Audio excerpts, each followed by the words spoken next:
Ladies and gentlemen, you are very highly welcome to Abattoir Season 5, Episode 7. So, in this episode of today, we are going to be doing as usual. If you are new here, this is how we do. We take clips of the movie and then we draw lessons that we could get from there. So, you are welcome.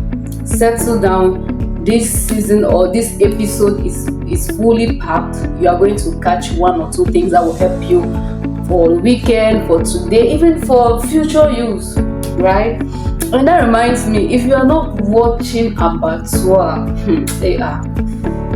I cannot hype a movie this much if it's not worth it. Trust me on this one. You will not regret it. Go watch Abattoir. Anticipate episode 9 tomorrow, Sunday. Today, let's begin with this scene where Rambo found himself in Papa Benro's house. He was doing incantation. He did not know where he was, so he was doing incantations to reappear in his house, but he actually failed him. So Mama Benro came out and was praying with Papa Benro. They were praying. When Rambo tried and failed, that's when he now said, "Hey, please stop, I'm hungry, give me food to eat." That episode was really funny. Like, in the midst of all prayer and casting and binding, the man said, I beg, people should wait first before you bind me, give me food, let me eat. But what I learned from them is the scene where Mama Bero went into the kitchen and she started cooking food. Although that was not the food that the man really needed, alright, although that's not the food, but I appreciate the fact that at that time she was able to cook. She kept on cooking. You know, it takes a spiritual person to do what Mama Bero did.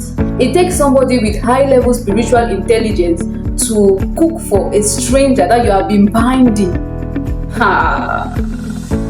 And to cook until they cook until it's like he ate food for a crowd.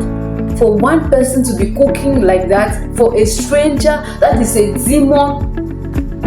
It takes high level spiritual intelligence, and I was just challenged with that road, like, God, please bring me to that level where I will not see things in the natural form, but I would be discerning enough to know when it is you that I'm supposed to do it, even though it's not normal to my day-to-day interactions, or it's not normal for every interaction. So it was just so mind-blowing. It's just so mind-blowing. And that really blessed me. Also, the fact that Papa Benro was equally involved. He was not just like, okay, giving instructions. He was actively involved. There was one time he even cooked soup and put 5 spoons of salt. But that's beside the point. At least we give him A for effort. So this is one couple that I dream of becoming when I'm old.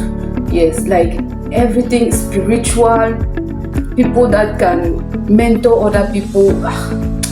It's just so packed with wisdom, spiritual intelligence. This couple is a blessing in this movie. This is a model couple in this movie. An older couple that can show the younger ones the way. It is a blessing. You don't even know. It's a blessing. Let's move on to the next scene where Martins came to the police station, and he demanded to see his father. And his father had been transferred. The officer in charge told him that his father had been transferred, and he was so disturbed. He was like, "Oh, when are we going to finally have peace and rest?" And what I got from there is that really sometimes we put our trust in man. Meanwhile, we are supposed to put our trust in God. There are some things that with man, it might be difficult, really difficult. It just showed me how limited man is in that scene. That scene just portrayed how limited man is, because Martin already had an agreement with the person in charge, and the person in charge gave him her word. But unfortunately, she's man, she's limited. So God is actually the ultimate. And we come back to that scene where Bro, after he had finished eating, and the man was realizing this is not normal. You are strange people.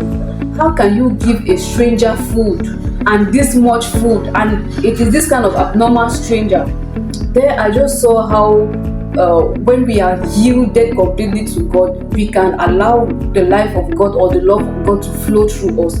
And this can happen only when we are yielded completely to God. When we yield ourselves to God, when we allow God to pass through us to attend to people, we will discover that our lives will be extraordinary. That's what actually makes the difference. For to allow God use us, allow God pass through us and use us. Because under normal circumstances, it is out of the human mind that any normal person would do this, what this Papa Beru did. And he was touched equally by that. I believe that he coming into that house was for a mission. And it equally shows that God has a plan for salvation for everybody.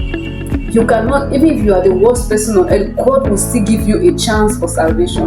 And let it not be that God wants to use us to give that person a chance, but we close up our mind because of what community will say, because of what culture will say, because of what we have known all the time. Our limited knowledge should not limit us to the fact that God has his ways that he does his things, and the way that he does his things must not always be the way that we have known.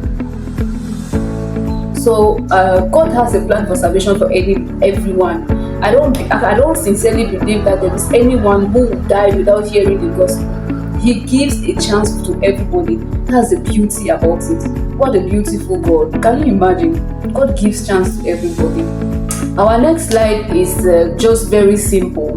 I'm not going to explain. It's self-explicit even. So it is when Martin was about to leave the hospital, or this other three men, Eva's friends, were about to leave the hospital, and they were saying their goodbyes, and Jumo opted to encourage Martin that you need to rest and so on and so forth.